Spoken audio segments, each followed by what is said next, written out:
Bonjour, alors aujourd'hui on va scruter le problème des diviseurs de Dirichlet. Donc c'est un problème ouvert en fait, encore ouvert maintenant, on verra pourquoi, même si on va en garder des résultats intermédiaires. Euh, c'est un problème qui a été lancé par Dirichlet, qui a engendré de magnifiques résultats en théorie analytique des nombres. Je vous conseille, si ça vous intéresse, de regarder pour avoir un aspect un peu historique, mais avec des vrais jolis morceaux de maths dedans, l'article dans Quadrature 71 de Olivier Bordelès. Et en même temps, ça fait aussi un joli développement qui à la fois met un pied dans l'arithmétique, mais un autre pied surtout dans l'analyse, puisqu'on va voir l'arrivée de la série harmonique. Ce problème se trouve dans Oro X ENS, tome 3, de Francinou, Gianella, Nicolas. Page 244. Alors, on va le voir en deux volets. Une première approximation, un premier volet, un second volet plus fin, et puis après, on va rentrer dans les conjectures, les ouvertures, disons le troisième volet, qui est une espèce de toit ouvrant du deuxième étage.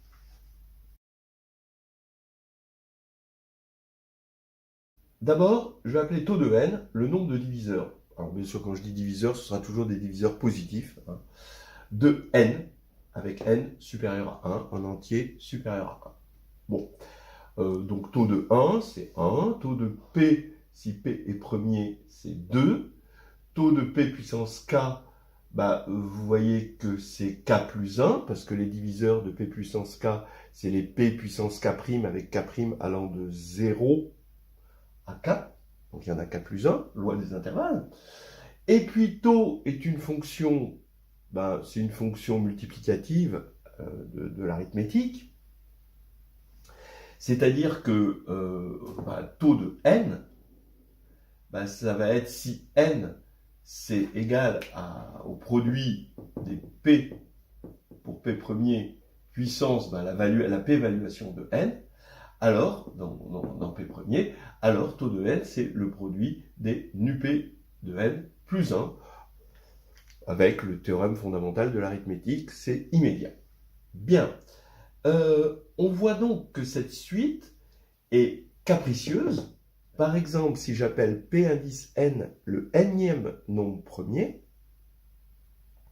alors P indice n, bien sûr, tend vers l'infini, et taux de P indice n puissance k moins 1, d'après cette formule, ça fait k. Qu'est-ce que ça veut dire? Ça veut dire que si k est supérieur ou égal à 2, d'accord, alors K est une valeur d'adhérence de la suite taux de n, puisqu'on a une sous-suite ici qui, on ne va pas dire elle tend vers K, mais elle est égale à K. Donc c'est une valeur d'adhérence. Donc tout nombre supérieur à 2 est valeur d'adhérence de la suite. Donc elle est évidemment capricieuse, turbulente, appelez-la comme vous voulez, mais pour la calmer, on va en prendre la moyenne. Donc je vais appeler dans la suite mu n la moyenne des taux de K pour avoir une idée de ce qu'elle vaut en moyenne. Voilà. Alors, donc là, c'est une moyenne, bien sûr, ici, qui va être définie par 1 sur n, somme de K égale 1 à n, de taux de K. Et on veut avoir une idée de combien vaut mu indice n en fonction des fonctions usuelles de n. On se doute, à cause de ceci, que ça va tendre vers l'infini, mais on voudrait avoir une fonction qui tend vers l'infini et qui va ressembler à mu n parmi les fonctions usuelles, c'est humain.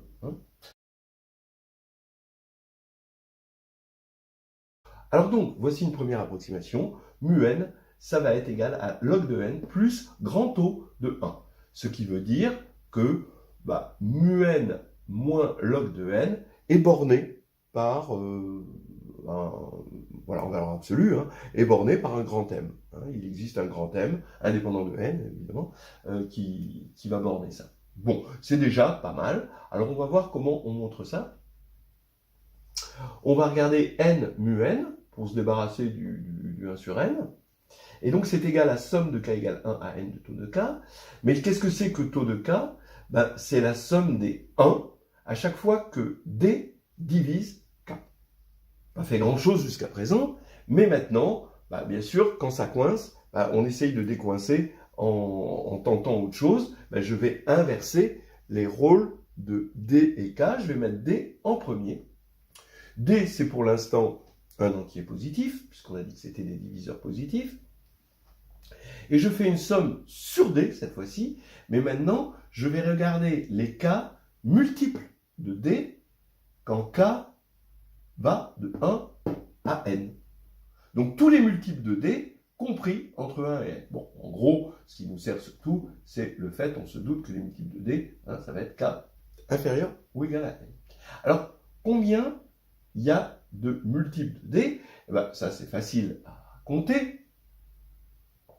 Il y en a exactement la partie entière inférieure de n sur d. D'accord? Bien sûr, bon, ça, on a déjà vu ça dans d'autres vidéos. Je vous laisse vous convaincre que c'est ça. Hein, d'accord? Le nombre de multiples de d qui sont inférieurs à n, vous allez avoir 1 fois d, 2 fois d, 3 fois d, etc. Jusqu'à n sur d fois d, mais il faut que n sur d soit un entier, donc le plus grand entier, hein, ce sera la partie entière inférieure de n sur d, et puis après ça va dépasser, le k va dépasser n. Donc ici, on a ceci. Alors d, bon, ici j'aurais pu mettre d supérieur à 1, d ici, hein, voilà, et voilà, déjà on a avancé.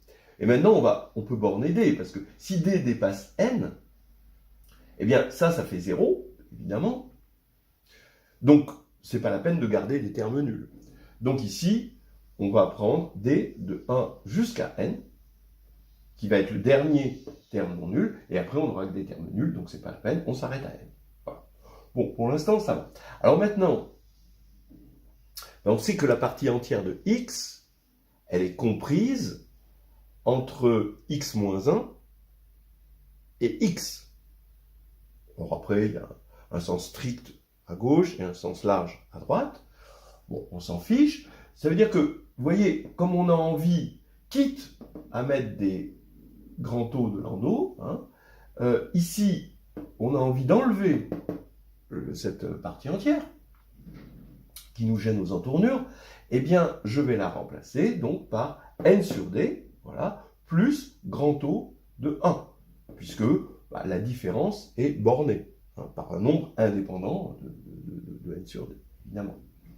Donc ici, attention à la parenthèse, hein, j'ai remplacé partie entière de n sur d par n sur d plus grand taux de 1, et maintenant, je développe, je vais avoir n somme de d égale 1 à petit n de 1 sur d, ici, plus, il va y avoir n fois grand taux de 1, mais n fois grand taux de 1, c'est O de n.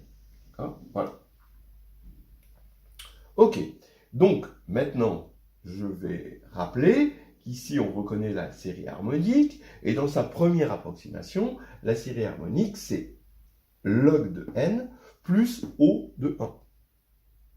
Alors, bon, c'est inutile de parler ici de la constante de l'air, hein, voilà, hein, on n'en aura pas besoin, pour l'instant. Alors, ici, je vais développer. Ici, j'ai toujours plus O de n, mais n O de 1, grand O de 1, c'est grand O de n. Et donc ici, O de n plus O de n, c'est O de n. Donc ici, j'ai un n log de n plus O de n. Maintenant, quand je vais diviser par n pour obtenir mu n, eh bien, je vais avoir log de n plus grand O de 1, puisque je vais avoir O de n sur petit n. Donc ça va faire du O de 1. Voilà. Hein, donc on a déjà notre première approximation. En moyenne, ça va être log de n. Hein. On peut voir, par exemple, pour 4, allez, 4, qu'est-ce que c'est que la moyenne? Il faut faire 1 quart 2, alors pour 1, ça fait 1, pour 2, ça fait 2, pour 3, ça fait 2, 4 possède 3 diviseurs. Voilà. Et ici, ça va faire en tout 8. 8 sur 4, ça va faire 2. Bon, on n'est pas encore dans le log de 4, mais bon, quand même, voilà. Alors, qu'est-ce que ça va faire pour 5? Ben, ça va faire 1 cinquième de 1, plus 2, plus 2, plus 3, plus 2. Et là, ça fait 10. Tiens, ça fait encore 2. Tiens, c'est marrant. Mais bon, je sais pas, voilà. C'était pas voulu. Bon, pour l'instant, on n'a rien de significatif. Mais en gros, si n était égal à 1 million, on voit qu'à une borne près, on est à peu près aux alentours de log de 1 million.